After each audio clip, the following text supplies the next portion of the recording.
वज़ीर-ए-आज़म ने बिजली की तक़सीमकार कंपनियों की निजकारी को तेज़ तर करने की हिदायत कर दी। अपनी ज़ेर सदारत पावर डिवीज़न के जायज़ा इजलास से खिताब में शहबाज शरीफ ने कहा, बिजली के निर्खों में कमी के हवाले से एक जामे और मौसर हिकमत अमली के तहत पैकेज तैयार किया जा रहा है, जिसका ऐलान जल्द किया जाएगा।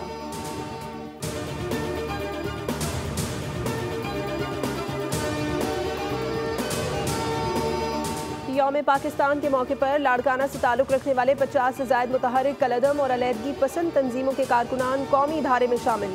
लाड़काना प्रेस क्लब में प्रेस कॉन्फ्रेंस, कॉमपर्स कारकुनान ने कौमी परचम थामे पाकिस्तान जिंदाबाद के फलक शगाफ नारे भी लगाए। इस अज़्म का इजहार किया कि अब हम पाकिस्तान की बका की जंग लड़ेंगे।